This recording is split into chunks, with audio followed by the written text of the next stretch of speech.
That brings us right into the topic of WAF rule writing, custom rule writing to block everything else than my application.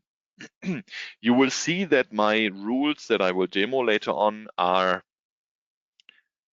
very simple and regex built. So the why I'm doing this is very, very simple. I need to reproduce it here in the demo for you to show. That's the first thing.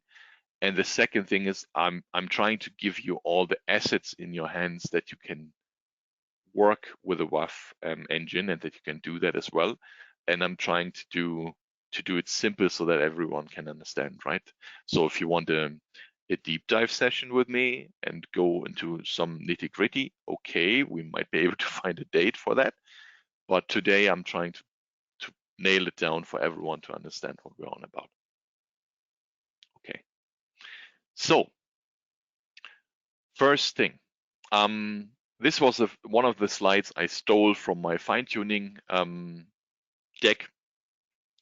Reason for that is I wanted to explain how a WAF rule should look like, what kind of pieces are in there and have to be in there.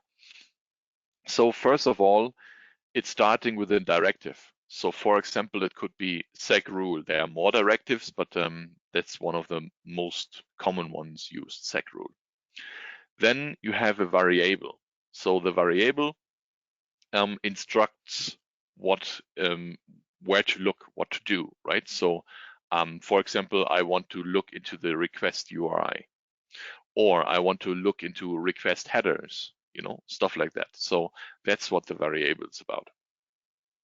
The operator is what is triggering a match. So for example, here, it's that we look at, it's equal, right? So it's EQ is equal index PHP. So we're matching on that in the URI. And after the variable and the operator, you have those double quotation marks. And in that, then you need to have at least one action. And then you don't have to, but you might put transformations in as well. So transformation are stuff like I want to put everything in lowercase or normalize the path. Because for Unix and for Windows, the path could be a forward slash or backward slash, right? So those kind of things you can normalize so that your rule is triggering no matter if it's a Unix origin or a Windows origin. Okay. Just mute my phone just in case that we don't get disturbed. Also in the action is, what do you want to do? Do you want to deny it or block it or allow traffic through when a certain pattern is matched, stuff like that? So there's multiple actions. We get to that in a minute. Every rule needs to have an ID, and you need to tell in which phase of the communication this will trigger, okay? Let me just double check. Do I have the phases in the deck right now, or do I need to explain that? Yeah, I need to explain that, but we will do in a minute. Okay, so there's multiple phases for the mod security to add on. First, let's look into the other pieces first. So variable could be a request variable like a request header or cookies or stuff like that. There are over 105 variables in 6 different categories. So the categories you see here, request variables, response variables, so that's the answer from the server back, server variables, time, collection, and miscellaneous. Okay, so these are the categories. There's 6 of them, and in those categories you have 105 different variables to choose from, right? Operators, there are 4 different categories of operators and 36 operators in there. So string operators like regex, right? Or begins with, contains, end with, right? These are all string operators. You also have stuff like equal, greater than, greater, equal, lesser, equal, or lesser than. You also have validation validate by date, by URL encoding, and so on. And you have miscellaneous operators with a geo lookup and stuff like that. So 36 operators possible. In the transformation area, you have 6 categories. I only have 4 listed here for space reasons. Otherwise, you won't be able to read this anymore. There are 6 different categories and 35 transformations. So what is a transformation? For example, a hash function, to say it's SHA or MD5. You have encoding functions, decoding functions, and stuff like lowercase, normalize path, remove nulls, replace comments, stuff like that. So there's multiple transformations possible as well. And then there are also 6 categories for the actions. 37 actions in total. There can be disruptive actions to block or drop or deny or proxy something. There can be a flow action to skip rules, to skip after a certain amount of rules, or to chain rules together so that multiple rules are linked together. There can be metadata actions, which phase it should be checked, which ID the rule has, what severity it has. That's about for fine tuning. That's about points and so on. So if you want to use the threshold with points, you can give a severity level, and that will then be equal to the amount of points one rule will trigger.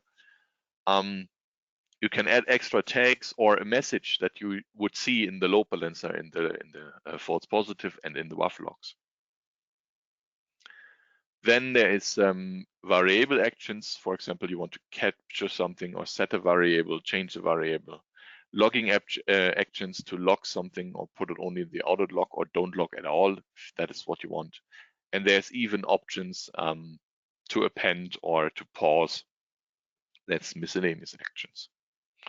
So as you can see, quite extensive arsenal of options to write your own rules and to get going on that.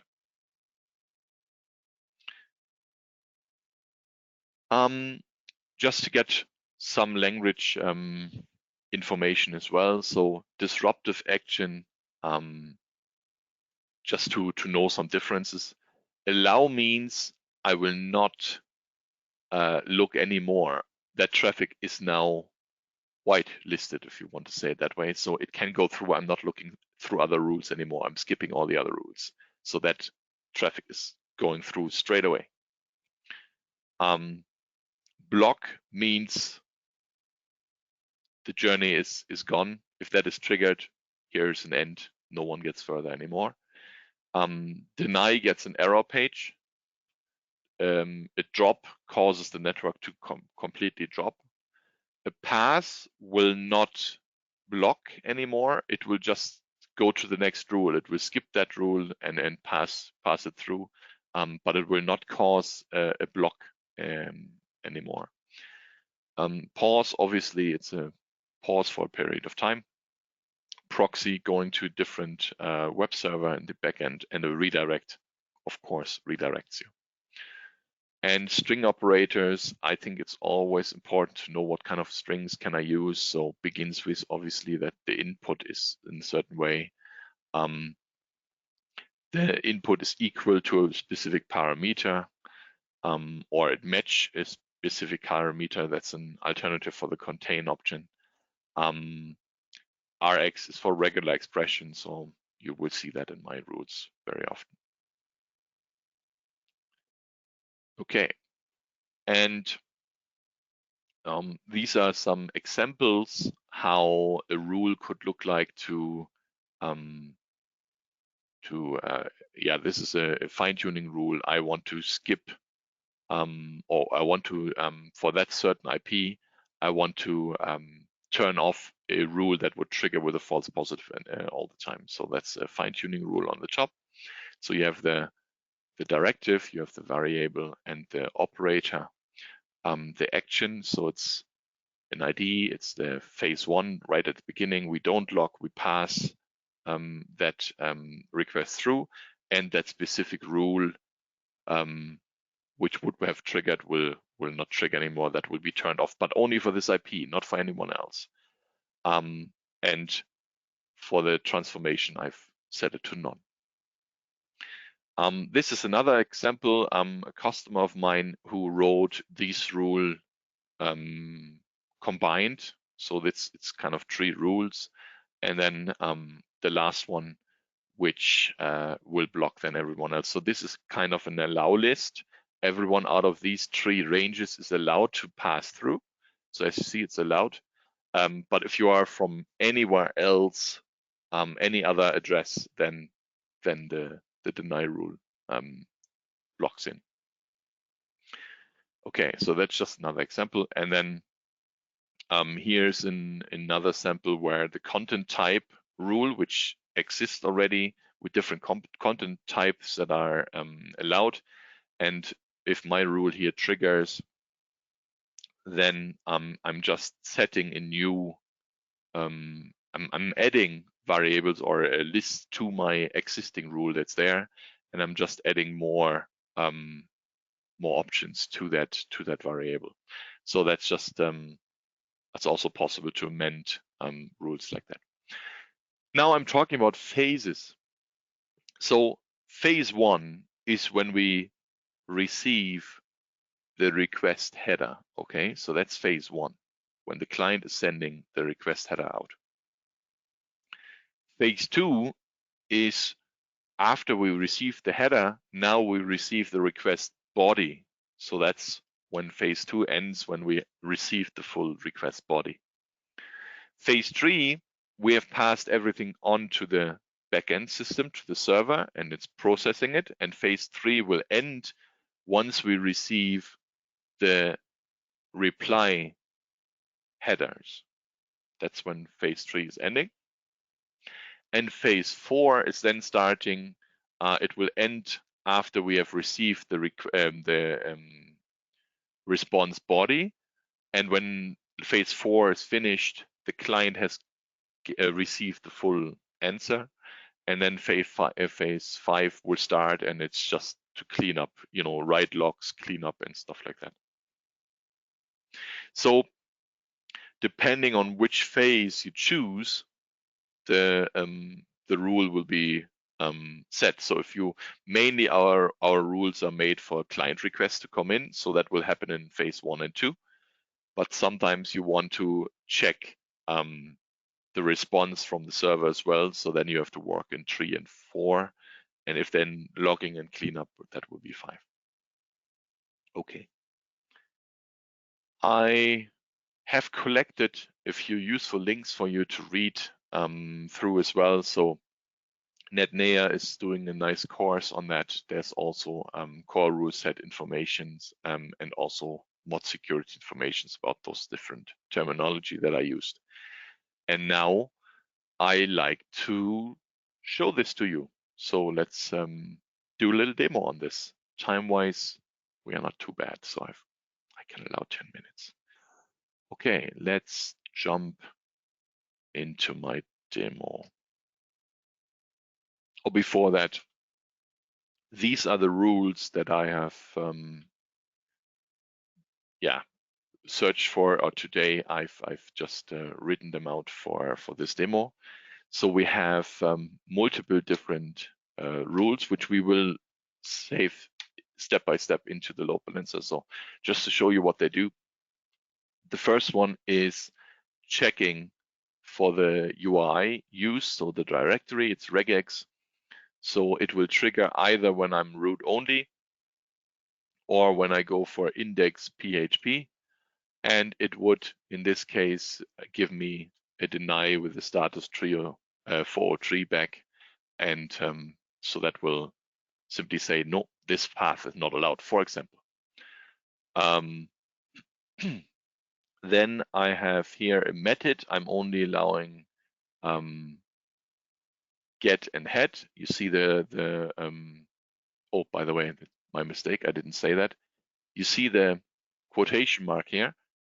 That means negation. So that means match everything else than what's in here. So I'm only allowing this through, and I'm matching everything else that would be denied. And the same here, I'm only allowing a get and a head, and all the other methods are denied on purpose. Down here, I'm denying Firefox and Edge. So with Chrome, we should be fine, but with Firefox and Edge, we should not be fine anymore. Down here is the host header that I only allow that host header. If I come with something else, it will deny. And that down here, let me think, what am I doing there? It's a request line. Oh yeah, it's just a different header that's out. So that's containing, it's kind of a combination of what we did here already. It's containing the post, get, or head, and then together with the HTTP request, and it's going for index or root only. Okay, now let's try these out and do that in the demo. Are there questions in between? No, so we can just continue. So my demo lab seems to sleep right now, so let's get it back on track. Here we go. Good morning. Yeah, that was a bad test. No. Let's download that rule set first, because I haven't saved it here yet. Come on.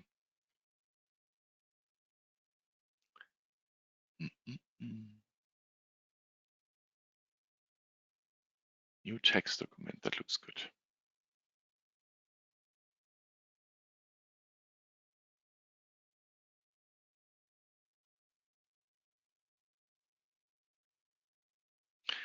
There we go. So there are our rules. And let's step by step, let's create them in smaller chunks to upload them individually, so you see that they get triggered or not triggered, right? So the first one is matching on the directory. So I just copy that in here. There we go. So that's my directory rule, and it's 40,003. So maybe I'm just saving it in that name as well. And yeah, let's get a proper folder for that. WAF. Here we go. So deny URI, and then American keyboard. I will never learn that. Here we go. Deny URI.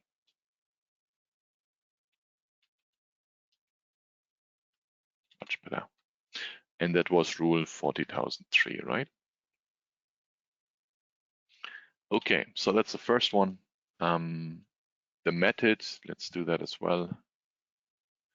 Even though I won't be able to show that nicely, but we can try anyway.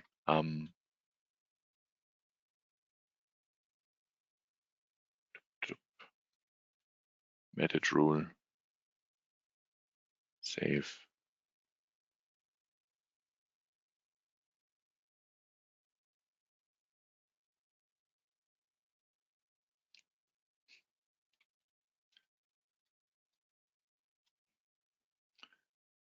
And that was ID 40,004.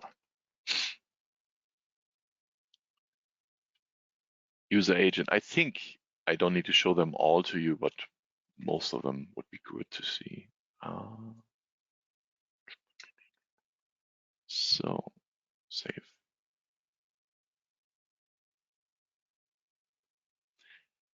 Of course, you get those lines in the follow-up email, right? So I'm not only talk, I'm doing what I say here. So user agent.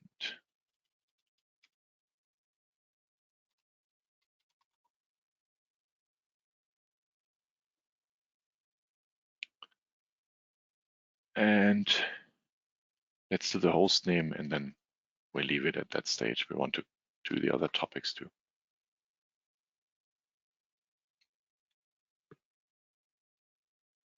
Host name.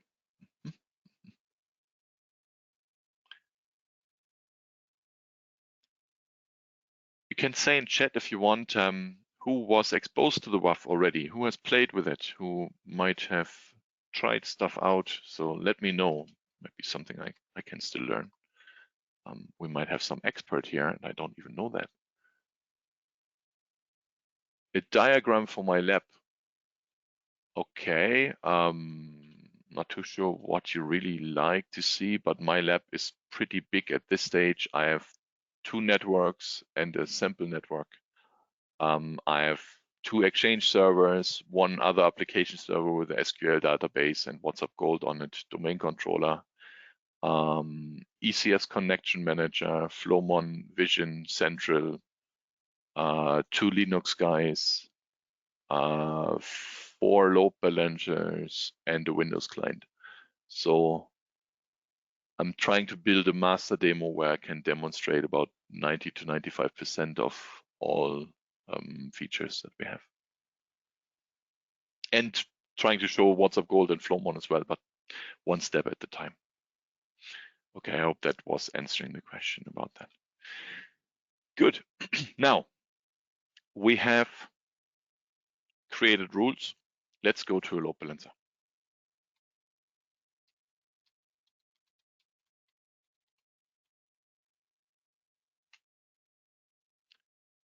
No certificate today. Okay, so here we go. One of my load balancers, and let's take a web service. So let's take the normal standard web service I have here. So internet progressdemo.com is my web service here. I might need to amend the one rule, but that's no biggie.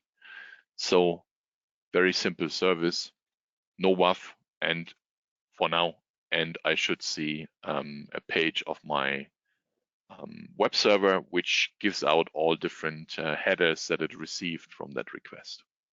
Okay, so very straightforward. Now, let's enable WAF and not the core rule set. So we enable the WAF engine. I don't want to do any of the core rules.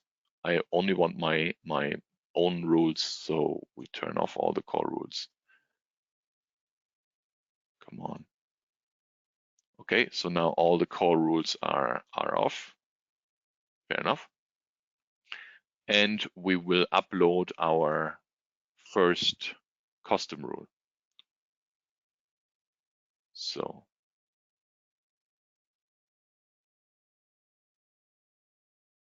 the first custom rule, we can deny the host. Why not? Oh, was the host correct at this stage? Let me double check. Okay, so the host right now should be intranet. We just said we use the first service, so I'm just changing that host name. Fair enough. Now we can import the host rule. So we have that rule imported. Now we have a custom rule imported.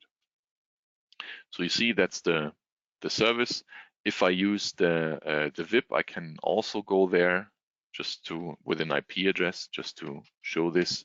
So as you see, my service is also answering via IP address. Okay. Now with a WAF rule, it should not work with the IP address anymore. So let's apply that rule, going into the service, and we now have a custom rule here. We apply the rule. We can even say it should run first before all the other core rules. Fair enough, we can do that. And now I would expect an error, right? Have I actually said it should be 406? Yes, you see here, that was the code I was giving for that rule. So I got 406. But with my normal intranet, it's still working fine. It's just, if I don't come with the right header, it's gone. We are recording the session, yes.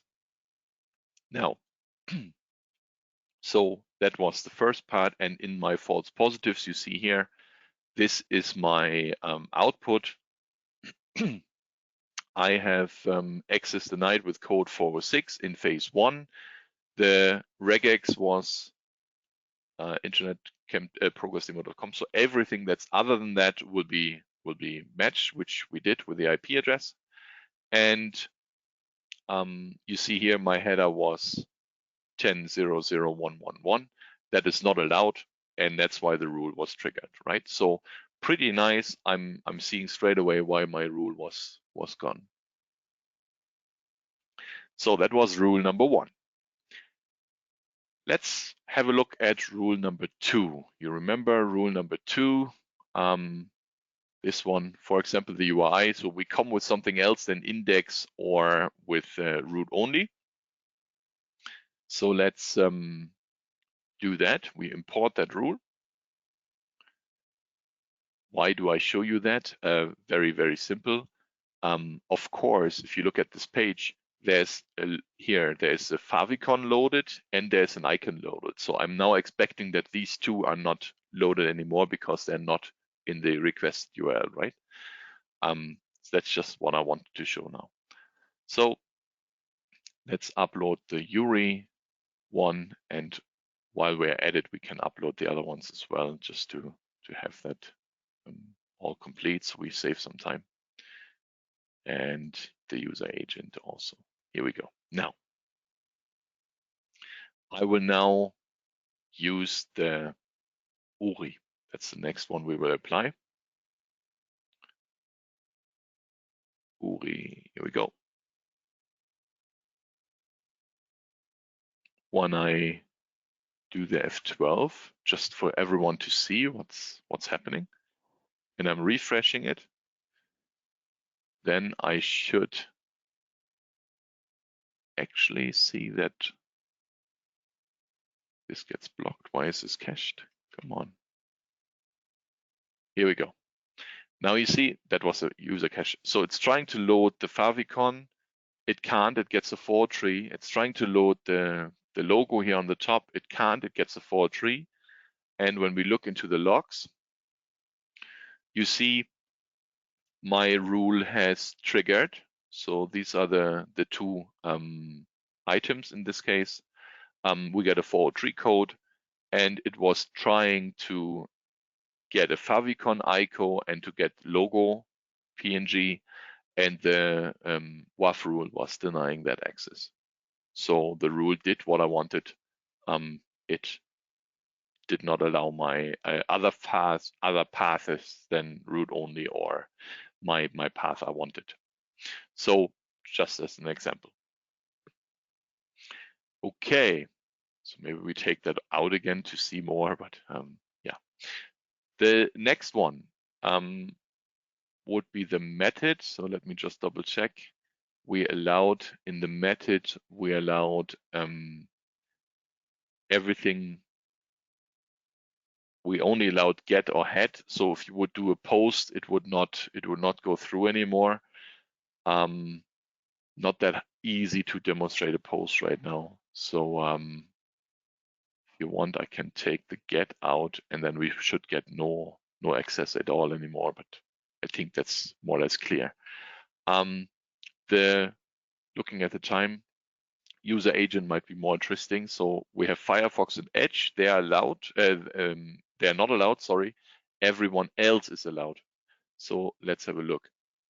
If we do the user agent, not the method, user agent, apply. So right now we are in Chrome. So I would expect everything to still work. But if I would do this from Edge,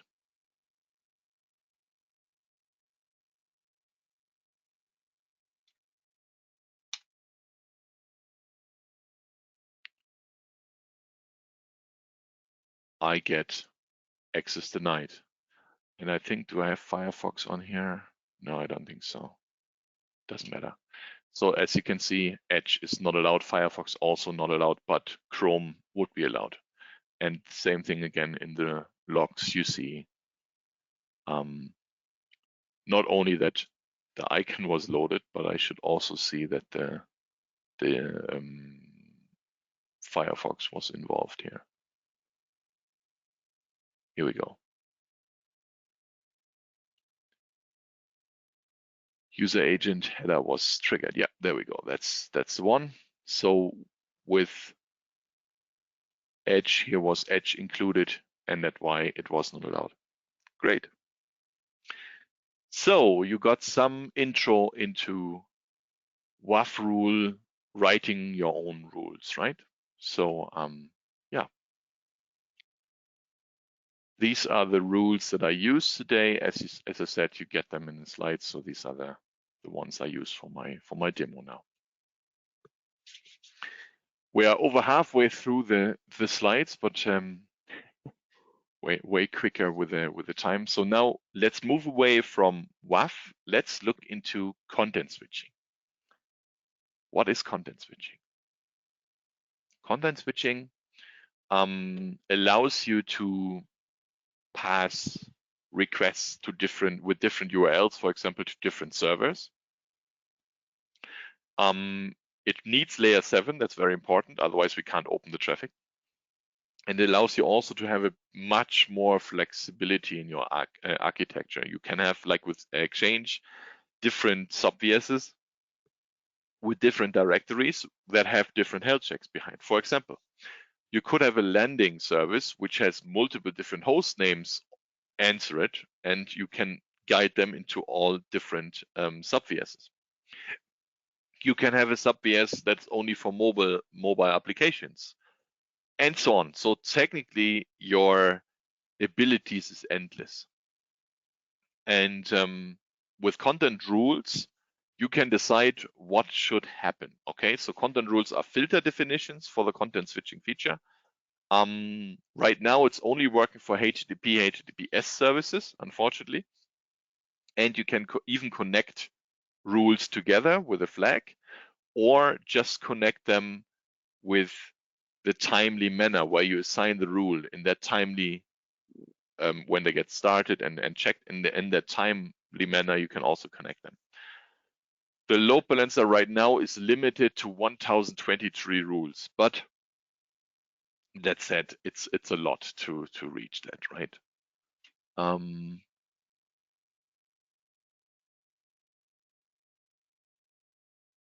Content switching. I mean, content. Sorry, I'm just answering some questions. So Sandy said, can content switching be accomplished through a WAF, or does it needs the load balancer? So you can do content match with a WAF, but you cannot really content switch with a WAF, and you can do that on the load balancer, which makes sense.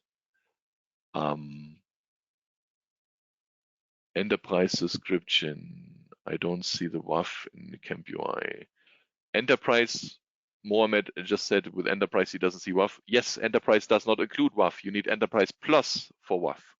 So Enterprise is only authentication, pre-authentication with Edge Security Pack. In the Enterprise license, there's no WAF. WAF is Enterprise Plus level. Okay. Now, keep going. I think I will answer all the questions as well, and that will be sent out in the email. I think that makes most sense. What are content rules? So content rules, as I said, we need them, and they're definitions for the content switching. So you can match on content like headers, cookies, URIs, options, and so on. You can add or remove or modify headers. You can append or remove URLs. You can modify the body response, but I think there's a limit. I think up to 512 kilobyte body. I think beyond that, it won't match anymore. And you can even steer traffic to the different servers or sub-VSs. And a URL consists of multiple pieces, okay? So there's a protocol in there, there's the host name in there, or host header, might be a port, then you have the path, the UI, and then you have the query item. So I just put that out to make sure that you know a URL consists of multiple pieces and you can touch on each individual piece. How does it look like in the load balancer? On the left-hand side on rules and checking, you have content rules. And there you can create content rules, and you can choose the type between matching, adding header, deleting, replacing header, modifying URL, and modify body. And then on the load balancer in your virtual service, you can enable content switching, and then means you get a red kind of piece where it says, yep, you need to apply now rules either to your real server or to your sub-VS. And then these are match rules. So if you have more than one, they are connected with an OR. So either OR is matching. If you only assign one rule, then that's sub-VS can only take that traffic that matches the rule. Anything that is not matched will be denied by default. Now with sub-VSs, you can create, or as you can see, you have on the main service, on the main service, you have options to match and block right away, to modify headers, and to match stuff that should continue on. Any modification here cannot be matched right away because the modifications are always happening on the jump to the next level. Okay, so a modification on the main service will be finished once you enter within the subservice. Okay, and then the modification in the subservice will be finished once you pass on to the backend system. So that's just something to bear in mind. Okay, some Regex Basics. I know that there are a few questions. I get to them afterwards. Regex Basics. So there's Regex always starts and stops with a /. Start of a string is the roof icon. I think it's caret. End of a selection is the $ symbol. And if you want to negate a character to match literally the character, so then it's a \. So as you see here, the dot is negated. The reason for that is a dot is a space holder. Dot means any type of character. And if you want literally to match a dot, you need to negate it with a \. A single digit is \D for digit. A single word character is \W. And a wildcard would be the combination of the dot, which means any character, and the star, which is from 0 to infinitive times the character before. And then you can, of course, also capture groups, which you can then in the replacement pull with \1, 2, or 3, depending on where your group is or which group you want. Okay. Some samples. So we have a request header, for example. Here is a host header matched. So this is a match for a host header, or a path is matched with Microsoft Server ActiveSync. So that's one option. To replace the header, for example, the location header, I'm capturing everything that's after the HTTP : / right? I'm capturing that, and the replacement is HTTPS, and then I take the group back in. So that's a location header replacement. Very useful if I have a secure connection from the client to the load balancer, but unsecured to the server, and then now the server gets unsecure sources back. So that makes total sense to have a replacement, so the client doesn't not get mixed content.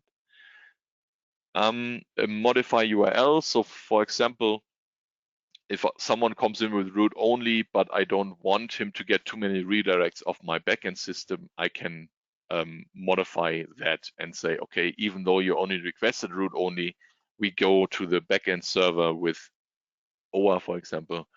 So that saves one of the redirects, meaning performance goes up. And now response body. So this is also the scenario, like I said, with a location header. If your web page is coded to HTTP only, but you have front a secure connection, we can make sure that the body gets modified so that HTTP is changed to HTTPS instead, so that no one gets mixed content part. Now there's loads of stuff happening. Mohammed, I was going to do the Kemp tools as well. You're way ahead for everyone. That's a pity. I was going to show that as well. Now, talk about sub-VSs. I already mentioned that. The sub-VSs are a second level below a main service. And it makes, for example, total sense for applications with multiple directories like Exchange, and you have then health checks for each directory, and you can use content switching to schedule which traffic should go where. Sample for OA would look like this. So it's a sub-VS underneath my normal service. It's a new level, and then I have also options now to do content switching within here, and even that.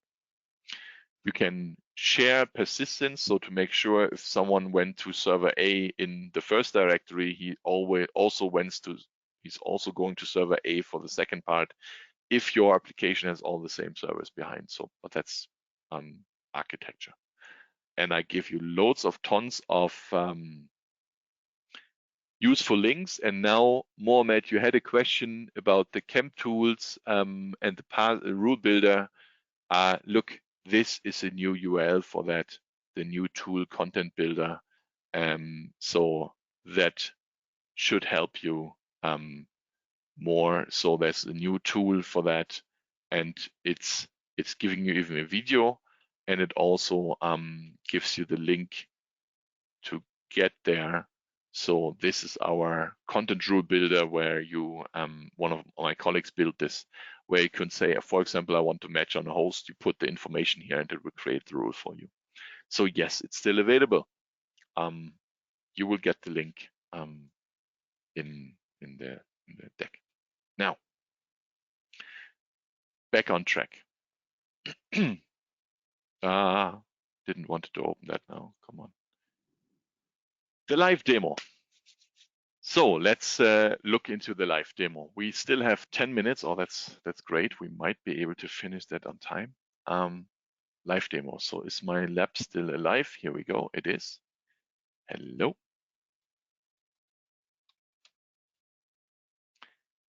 Now, what does it say? We want to create a service with a sub-VS. Okay, no problem. We can do that. So let's take 15. I haven't used 115, so let's create a service there. Or maybe we do one right at the top. It makes it easier for navigation. So we create a new service, 10.0.0.1.1.0. Port 80 is fine, and we are now in the EMEA Technical Camping May English. US keyboard. I never learned this. And now I've created a normal service. And instead of a real server, we create a sub-VS. Okay, so here we go, sub-VS. Now, with that, not much is happening right now. We have simply created a new service, right? You see it's blue. Blue means that there are sub-VSs behind. You can click on the blue IP and it will show you the details of the sub-VS. We haven't given it a name yet. We haven't put any servers behind, but it's created. So let's jump in there. So this is sub-VS 01 for now, no matter. And we can now say we want to add some content. Why not? We add our web servers. We've worked with them already. So now my sub-VS is green, the server is there, and you see, so far so good. How can I now use the content switching to trigger my sub-VS? So building the sub-VS was easy. Now, how can I trigger that? So let's create something to trigger that. So I don't have a host name for this now, but let's, yeah, we can just quickly make one up.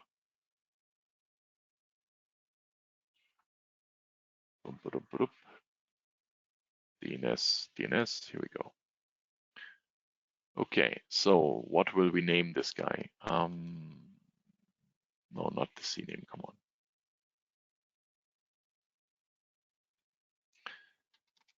camping. We name it camping. 10.0.0.1.1.0. Here we go. Now we have a host that's matching our service. So if we go camping.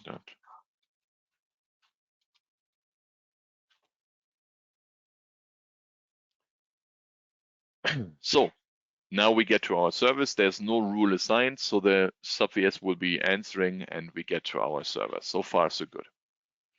Let's create a rule to say we only want to match this host name. I don't have any sample here, that's good. So we want to take oh, that's interesting. We want to match.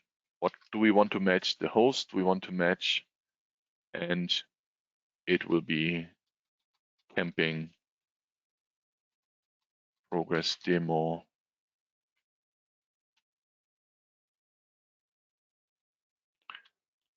Oh, come on. Come.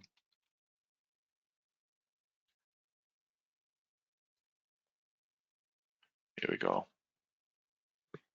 Okay, which host is it? We want to match the host header and then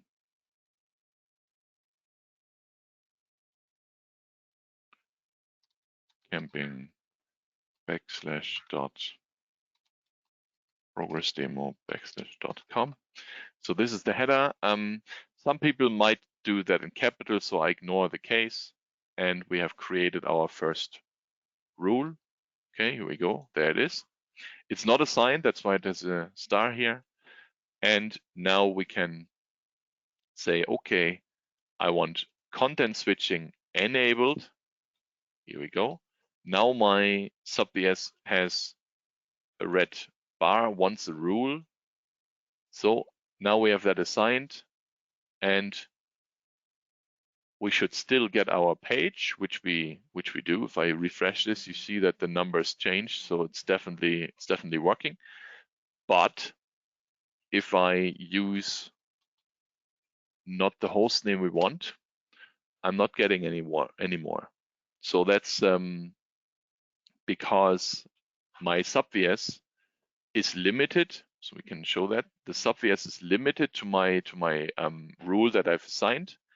Any other traffic cannot pass through. It's denied by default because the load balancer doesn't know where to go. It has only a source for this. It cannot do anything else. So if you want, you can do a redirect handling, for example, and say forbidden. This request is not permitted. Okay. So if you come with the wrong host name, you get poetry request not permitted. Boom. Because my rule was triggered, I came with a request that didn't match any rules, so the load balancer didn't know where to go, and now, boom, I run into this issue. Okay. Great. Now, you of course have selection rules, so you could either trigger a rule that matches flag to match something else, or you can already have denied rules in here to block browser access or block methods, stuff like that. You can do a lot of that here already. Anything on the main service is applying to everything going through that service. Rules that are assigned within the sub-VS are only on that sub-VS level. They are specific to that sub-VS, okay? So any header modification, body modification on the main service applies for everything, no matter how many sub-VSs you have, it applies for all of them. Within the sub-VS, as you see, you have the same options again. This only applies to traffic that goes through this sub-VS. It does not apply to anything else on that service, only to stuff on the sub-VS. And as you can see, I can again enable content switching and now can even say which server should take stuff, for example. I could say, okay, if it's a mobile device, it goes always to app 2. If it's a normal computer, it should go to app 1, for example. Or you might have other things in here that app 2 is only taking / index to /admin, and app1 is taking everything else. You can limit that as well now by directory if you want to, or by method or stuff like that. So you can even build more complex details there. Modification rule. Yeah, we can do that. Let me think. We want a header modification or body modification. Let me think. Okay. So rules checking, come on. So there's a rule here modifying, that's the OR rule. If you come with root only, we do another request, okay? So let's duplicate that one. And it's not a redirect, it's so strange. So mod URI, and what do we do? Root to index. That makes sense. So we want to match root only, and we want to redirect this to index PHP. Now we have its second rule. And just to show this, so right now, as you see here, the server says the request URL was root only. Okay, so that was what we have here behind. Now I'm applying this this change within my sub-VS. I'm now applying this change. We want to change from root only to index. And if I now refresh my page, even though I don't see the index here on the top, I still come only with root only, but the server request that is arriving at the server is index PHP, okay?